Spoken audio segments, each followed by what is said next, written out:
Men qanday qilib 13 yoshimda Koreya maktabiga kelib qolganman? Men o'zi oddiy o'zbek maktabiga boradigan va o'zbek dugonalarim bo'lgan. Koreya maktabida o'qish xayolimda ham bo'lmagan qiz edim. Faqat dugona yurardim. Mani ota-onam esa Koreyada edilar. Biz ukam bilan O'zbekistonda buvim bilan turar edik. Keyin oyim O'zbekistonga kelib, viza qilib Koreyaga olib keldilar. Koreya xuddi men kutganimdek ekan, to'g'ri. Men 7-sinfdan boshlagan edim Koreya maktabini. Koreyada maktablar martdan boshlanib, yanvarda tugagani sababli men faqat 7-sinfda 3 oy o'qiganman. Ya'ni 2024-yil oktyabrda boshlaganman. O'rta maktab 1-sinf 1-guruhga tushganman.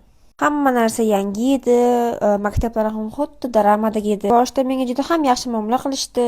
Juda ham ko'p dugonalarim bor edi. Keyin 2024-yil tugadi va sinflar o'zgarib ketdi. Koreya maktablarida har yil sinflar o'zgarib ketadi. Shuning uchun bu sinfim bilan faqat 3 oy o'qib qoldim va 2025-yil boshlandi yangi sinfdoshlar. O'tgan yilgi sinfdoshlarimdan faqat 4tasi tushdi. Boshqa sinfdoshlarim boshqa sinfda edi. Bu yil men 2-sinf 5-guruhga tushgan edim. Bundan juda ham xursand edim, chunki daramada ko'rgan bo'lsanglar, asl go'zallikda Lim Jungyon ham xuddi shunaqa sinfga tushadi. Ular bilan 1 yil o'qiganimdan keyin ustozim meni chet elliklar boradigan universitetga yubordi. Borsammi, bormasammi, sinfim ham yaxshi-ku deb o'ylagan edi. Lekin u yerga 3 oy o'qib, juda ko'p yangi do'stlar ortdim. Hatto o'zbek qiz ham, hijobli qiz ham topdim. U yerda meni sinfsardor qilib, ya'ni panjang qilib tanlashdi. Bundan juda ham xursand edim. Filippinlik, tailandlik, vyetnamlik do'stlarim juda ham ko'p edi. Bu juda ham qiziqarli edi. Keyin kanikul bo'ldi va 2026-yil boshlandi. Men juda ham qiziqandim. Bu yil qanaqa sinfga tushar ekanman? Bu yil men 3-sinf 2-guruhga tushgan ekanman, lekin bu sinf menga unchalik yoqmadi. Sinfdoshlarim ham yoqmadi. Lekin u vaqtda hali semestrda bosh edi, balki shungadir.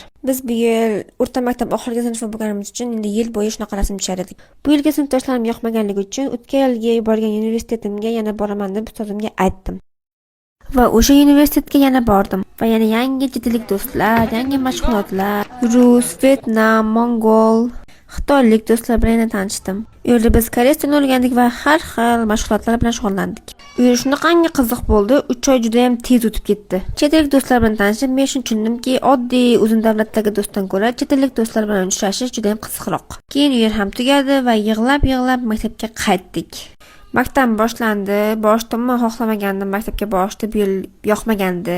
Keyin asta-asta yoqib boshladi, chunki yangi koreys dugonlar orttirdim. Yana o'sha sinfda o'qishni boshlaganimdan keyin. Eng zo'ri men olimpiadaga chiqdim. Bu juda ham qiziq bo'ldi va hayajonli. Shuningdek, ayni vaqtda hozir 2026-yil, kanikul 1 oylik chet el maktabida o'qish menga juda ham ko'p narsalar o'rgatdi va koreys tilini ham.